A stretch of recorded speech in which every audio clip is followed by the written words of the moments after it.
Your thoughts will destroy you unless... ... Well, we'll tell you right after the commercial break. Okay, this sounds dramatic, but it's not really clickbait. We are going to talk about a condition that if you align with it, it will stop your thoughts from destroying you with it. That's Swedenborg's words, not mine. How you doing? Thanks for joining us. It's news from heaven, if I didn't already say that. And the idea that our own thoughts would destroy us, surely that doesn't make any sense. Our thoughts are our friends. They are ours. No, they're not. If you ever had any thoughts, you know, we start this show every time. You got the head weather. Okay, how many of your thoughts are useful and how many are just trying to make you miserable? How many of your impulses are coming in? What's going on here? And how do you ever untangle this whole thing? This has long perplexed me, but I was reading the Journal of Swedenborg Spiritual Experiences the other day, and I was like, oh, that makes sense. This is explaining a concept that's often baffled me, but that one that he says is key to clearing things up and getting us aligned with truth and goodness. And for that today, we're going to jump into his Journal of Spiritual Experiences all the way down to 2429. About those who trust in their own prudence. And prudence is like your own smartness, your own ability to scheme and strategize and manage life, which who doesn't trust in their own prudence? That's what life is you saying, okay, well, I know how to handle this situation. I've got to do this and that. I got a plan. And this has always been a confusing concept for me. And so how do we dig into this and find in it a secret that liberates us like crazy? I spoke with souls about whom I knew that during their life they had inwardly been of the firm opinion that all things, down to the very least, depend on and spring from their own prudence, an opinion the greatest part of humanity tends to hold.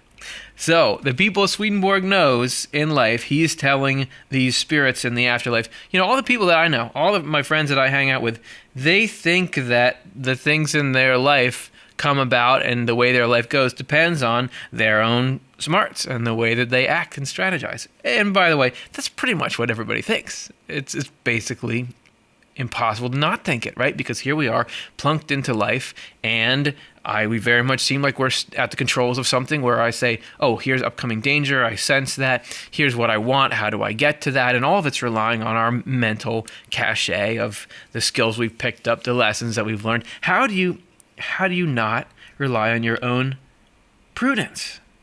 What is that? And Swedenborg is often saying that our prudence is nothing. So our masterminding of our life is completely ineffective, and that only by being led by the Lord can anything good be accomplished. And this is baffling to me because I feel like I've done good things. I feel like I've gotten things. So please would you add some more details? How is this true? So this to me rocks. To this I was prompted to say that from very many experiences, if not some 100, recurring almost daily, I know for certain that those who trust in themselves and their own wisdom, okay, so people who trust in themselves and their own wisdom, what does it do for them? Okay, this is a weird one. Spirits are permitted to lead, to persuade, and to inspire with desire, so that the person may desire something most intensely. And it just really hit me. This is the punchline. And to me, being so immersed in Swedenborg to an abnormal degree, I'm like, yeah, that's so great, isn't it? Not really realizing till this very moment, this is a very bizarre solution to this problem. You have to be pretty acclimated to Swedenborg's whole world and to stomaching things like spirits.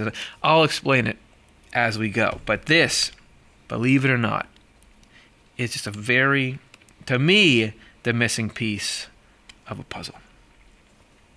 And they add confirmatory things so that the person is convinced that nothing is truer than what he or she is thinking. And anything that goes contrary to it, those people either do not see at all, or else they reject, or they refute. Okay, I'll try to talk about why this matters to me. So before you have this problem, which is that Swedenborg is saying, oh man, like if we have, last episode I drew a box and I think that went over really well, so let me draw another box here. If we're in the same positioning of things, if we're trying to get to something good.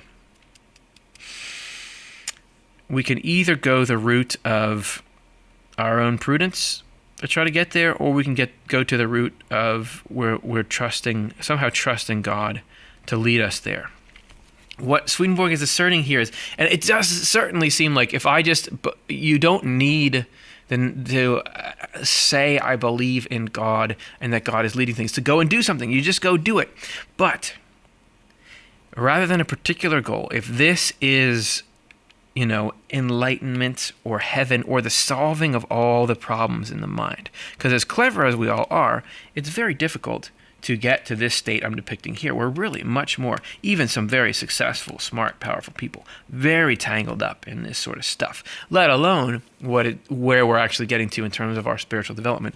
So we're going to this place here that when we try to go up to enlightenment or to overall say, I'm going to move everything in a good direction, what happens there is that which has implicit in it that the greatest factor in our life, the most powerful thing in our life is us, is our own wisdom and prudence. That attitude is absolutely vulnerable to the leading by misconceptions, passions, desires, and which Swedenborg says that's the same thing as spirits, because everything we experience on an emotional, cognitive level, that is the influence of the spiritual world. So just like here in this world, if you say fit the profile of being influenceable in a particular way, people with online advertising will target you very specifically and say, we think, I once was listening to this documentary or watching it, I don't really know which one it was, and they were talking, I think it was the Cambridge Analytica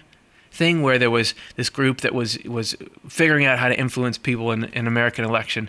And what they were, I think it was them saying, look, you can profile a bunch of people and you know that this, based on all these data points, this group of people cannot really be easily swayed in how they're going to vote.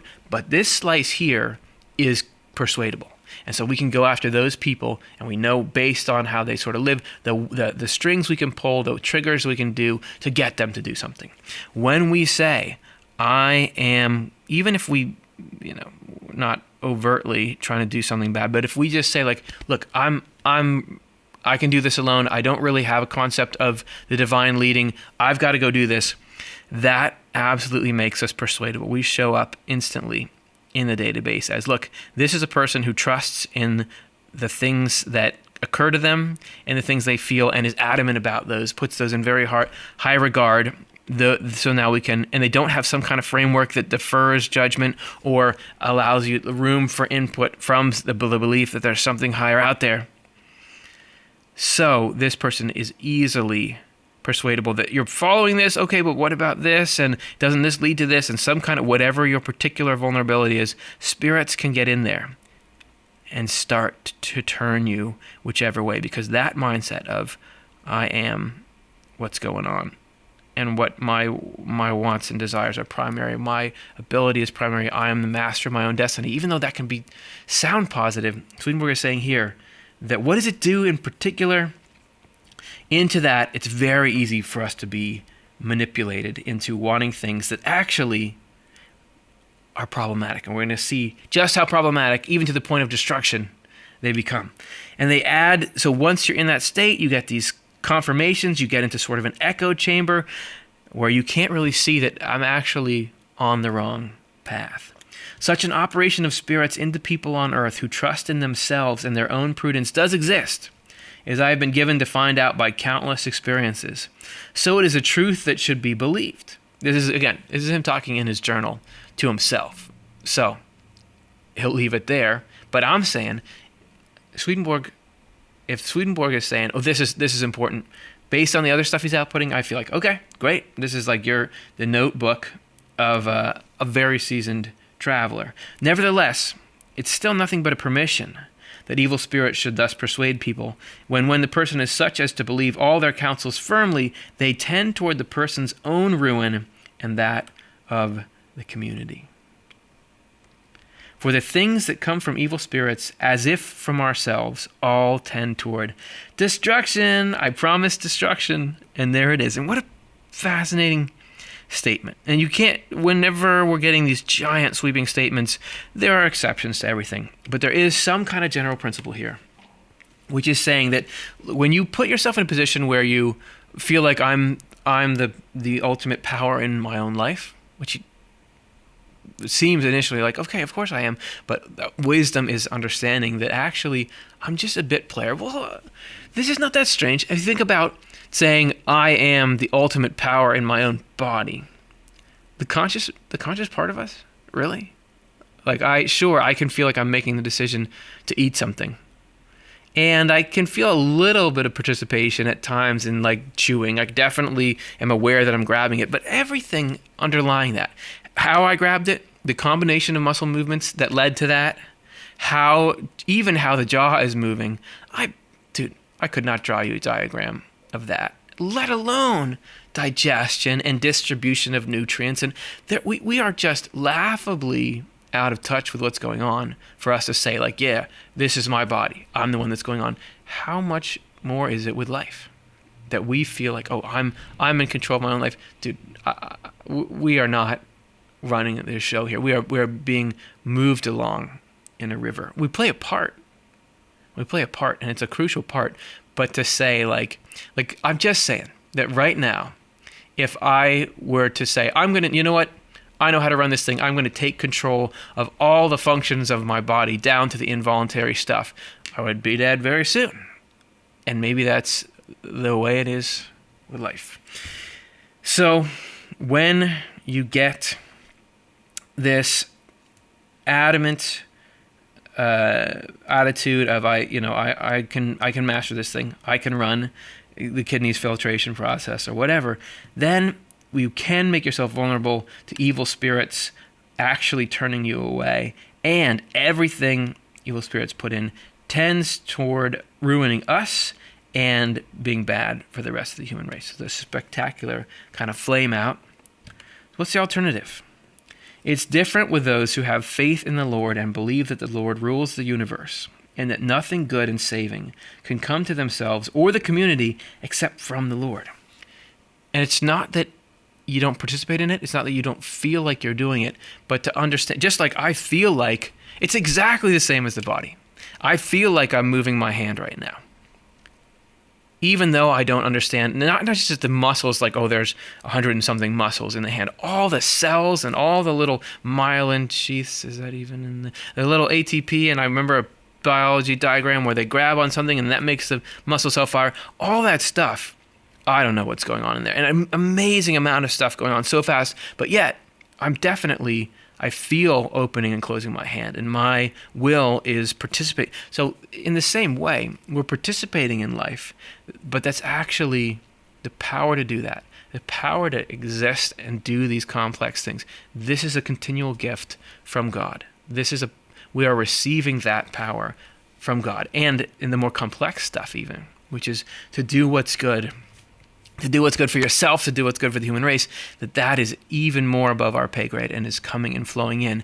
And believing in that is not to say, look at that, you're not even doing that, but this is the key to liberation, because all this stuff here is hell. All this negative stuff, I said before, heaven and hell are these interactions that can affect us on the individual thought and feeling level. We're immersed in that, just like here we're immersed in the kind of advertisements I was talking about before. That all is coming in from stuff that once we believe this principle, once you understand the truth of the divine operation and that the only goodness itself and truth itself can lead us to what's good and true, that makes us invulnerable to this stuff.